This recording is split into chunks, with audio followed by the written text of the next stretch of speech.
Hey everybody, it is Dungeon Master Mark, and today is my family's and mine's quarantine day 11. This will be our game session 11. And yesterday, our menagerie game went very, very well. At the end of that quest, they did go through the sorcerer's notes, and the sorcerer had mentioned how to key the magical portal so that they could go to this place called the Undermountain. So, of course, the party, they want to find out what the Undermountain is, also known as Rapanathuk. There were some other names for it in his notes, which for those who've ever played Undermountain or Rapanathuk, it's basically just a mega dungeon, layer after layer after layer after layer, and lots of really, really nasty things. So the party did set the lizard folk free in 2 sessions ago, and they know that they went off in search of their homeland, or where they initially came from. So to make a long story short, what happens is the party comes down these steps here. They see this magical portal. They do recognize these particular Yanti / lizard snake people that they had mentioned before. They are able to do some negotiating with them, if you will. Of course, they do not allow them to come down. If they try to attack, they can actually pull up this portcullis, and there's a bunch of undead that they've trapped there when they came to this area. They are willing to let the party know that their priestess, or priest, not wanting to focus today for some reason, found a magical portal that leads to another level, but they just want their homeland back, or their area back, which it looks like another tribe of Yanti or snake people have took over. So needless to say, they just want to go about their business, but these other snake people have took over their area. They do let them know that it wasn't too long ago another group of adventurers had made their way down here. They pointed them into that direction, and they haven't heard anything back, but they did hear screaming the next day. So they are willing to take those steps. They're going to be able to go down further into the dungeon, come up these steps, and the first thing they notice is, of course, there's a corpse. And these are actually some resin printed just markers of fallen heroes that I printed out and just did a really, really quick paint job. They're nothing too awful fancy. But it looks like someone had tried to hide the steps at some point. And of course, there's a trap there with some blood on it.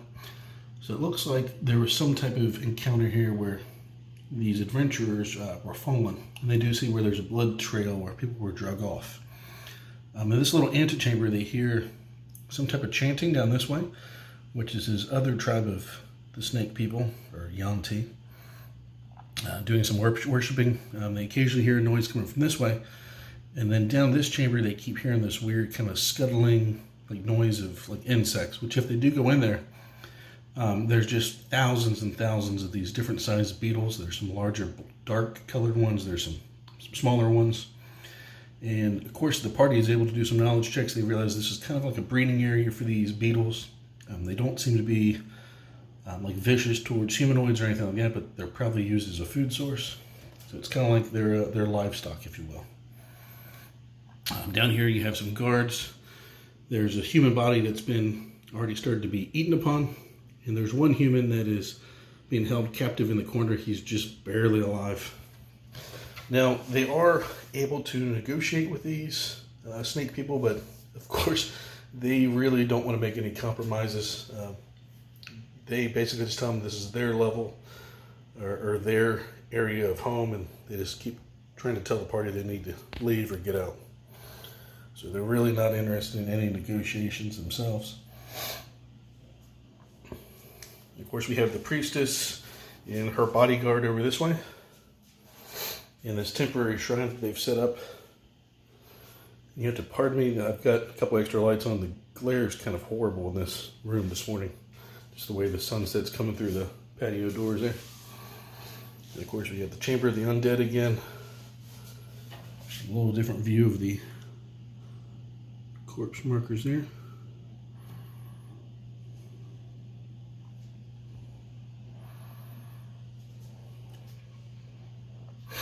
Now they are I can't talk today, able to go further down that chamber, and they do come upon where it looks like there was one survivor of that attack. It looks like he's been smashed, which if they do a good perception check, they can notice there's actually a trap where it lowers a block down, or I should say slams a block down. And then what they find down the end of this hallway, looks like there's a door over here that has like a faint glow coming from underneath of it, like there may be something down that way. And anyone who has dark vision will be able to see that there's a treasure chest, like a large one and a small one at the end of the corridor.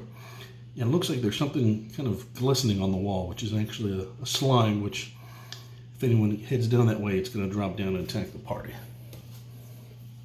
Now, if they are able to clear out this section of this dungeon, true to their word, these Yuan-Ti people are somewhat friendly. I would say more neutral, but all they want is just to take back over their land. They will move into this area, and the priestess will give them access to this portal down here. So I'm going to turn around there, and that'll allow them to continue to the next level of the Undermountain.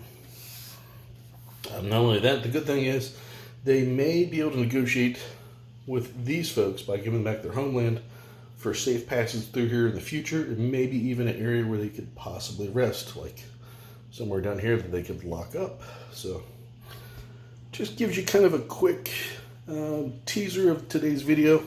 Plus, like I said, if you've never ran Rapanda Thuk or the Undermountain, I'm sure most of the DMs out there have ran it at least once or something similar. It's very, very fun. It's literally just hundreds and hundreds of layer of dungeon after dungeon after dungeon. There are some different levels where some levels are more cavernous than others, but gives you all kind of a fun idea of what you can do and ways to kind of ease that into your campaign. All right, everybody. Well, thank you for watching. I will go ahead and upload this video. I believe I actually have this set to upload in high definition, or I should say ultra high definition, so it may take a little while to upload compared to the normal, but I will get this ready for you all as quickly as possible, and thanks for watching, everybody. Bye-bye.